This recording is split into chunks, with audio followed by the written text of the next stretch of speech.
Hey guys, what's up? Spartacus here, with another Arc video. And as you may have seen in the title, we're revisiting the topic of most forgotten creatures. That video did really well, and a lot of you agreed with my opinion. However, some of you considered there were creatures more deserving to be on this unfortunate list. And although I still stand by my original ranking, today I'm gonna take a look at the other forgotten creatures, and I'm gonna address why I didn't include them in my original list. I'm not gonna place them in any particular order, it's just the order in which I found them in the comments. Okay, so let's begin with the Chalicotherium. I think the main reason why anyone would consider this guy forgotten is because it's really underused while being quite a decent tame. It has great stats, it's not particularly slow, it's good for berry collection, and it has a decent ranged attack, hurling boulders at its target. Plus, it can be set on turret mode, and can be used as siege engine on platform saddles. With its saddle being unlocked at level 42, up to this point it sounds great. The problem is the taming process. The Chalicotherium is notorious for having beer as its preferred kibble, which is a pain in the ass for most early to mid-game survivors. Most just skip the Chalicotherium entirely and never tame it, even after they set up beer production.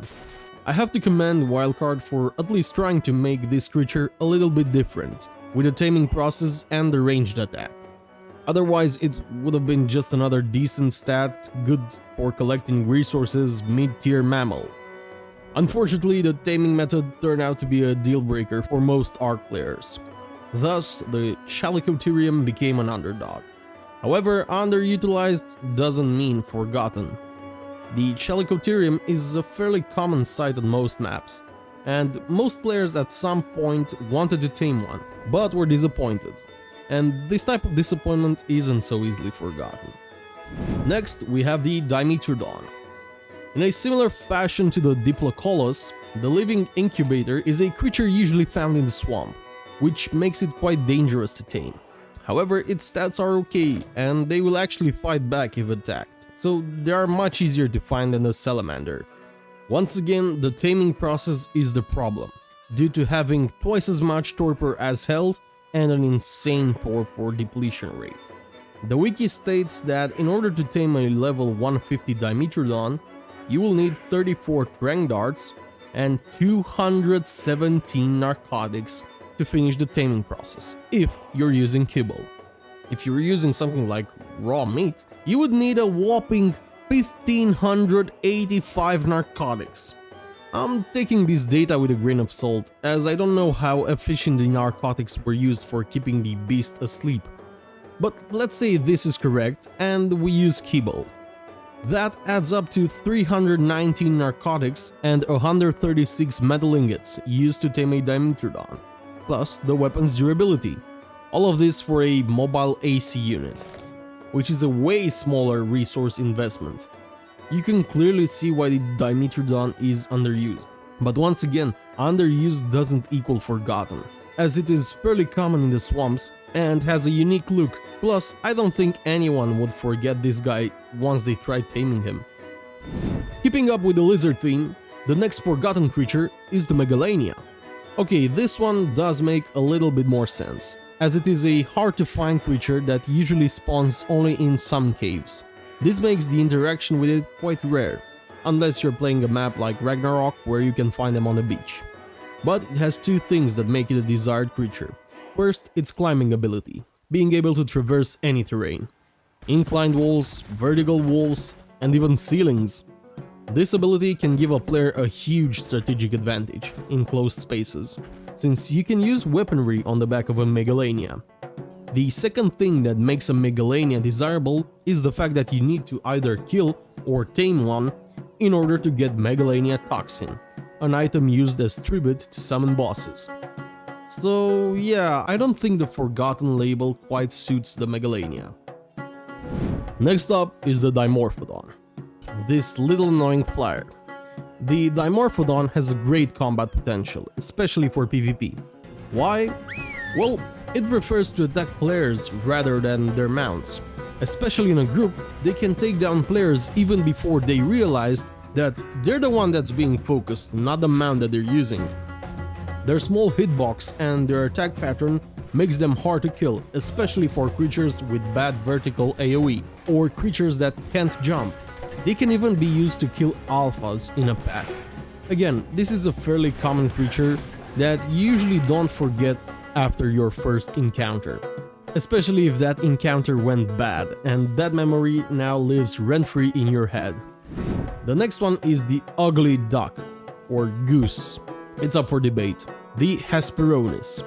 Its selling feature is the fact that it can produce eggs that can be used for the highest quality kibble in the game, extraordinary kibble. When a Hesperonis lays an egg, it can either be a golden Hesperonis egg used in the extraordinary kibble, or as an XP boost for players or creature, or a normal Hesperonis egg, which can be turned into oil. Once again, the problem is the taming minigame, in which you have to hand feed the Hesperonis freshly killed fish carcasses to tame it passively, similar to the otter. But unlike the otter, the Hesperonis will sometimes bite you. Plus, it shares spawn location with a lot of deadly predators, such as the Spino and the Baryonyx, making it both hard to find and dangerous to tame. You're better off killing it, as it is a good source of organic polymer, which is a very useful resource. This one indeed is worthy of the Forgotten Creature title. The next creature was probably the most popular choice in the comments that didn't make it into the first video. I'm talking about the Archaeopteryx. Right out of the gate, they're usually found in the redwoods, which makes them hard to find, as it is a very dangerous biome. Unfortunately for the Archaeopteryx, the problems don't stop there. They share both appearance and spawn locations with one of the most annoying creatures in the game, the Microraptor. This makes it hard for players to distinguish them, especially because most players enter a kill on sight mode whenever something that even resembles a Microraptor enters their field of view. Its ability is somewhat cool and unique, which is why I didn't consider it for the first list, but quite funky looking, being a parachute and a glider at the same time. I was actually surprised in testing by how far you can actually travel using this thing. However, the introduction of the Cynomacrops made its existence pretty much obsolete, being better in literally every aspect. Sorry Archaeopteryx, if given enough time, you will probably become the #1 forgotten creature. And the last creature in today's video, and the one that I agree should have been in the original video, the Lampray.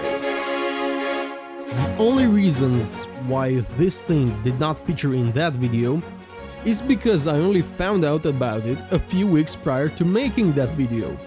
So there wasn't enough time for me to forget it in the first place. First introduced in Aberration, they are the equivalent of leeches on that map, but their health drain is minimal. Once they attach to you, they're actually useful, being somewhat of a light pack. They will even provide you with immunity to radiation while attached. They're even tameable using the fish basket, though I don't know why would anyone tame one, since you can always use a normal light pet, and they aren't really good at taking down enemy players. Still, they're not the most useless tame in the game, but if you don't know which one is, click on the pop-up that should appear in the corner of the video, or you can find the link to the video in the description. It's the #1 on that list. And if you have any video idea that you would like me to do, I got a dead Discord server for you to join, where you can leave any interesting idea and help me make the server, well, less dead to begin with. That's it for this one, guys. See you in the next one. Spartacus Ota! Subscribe!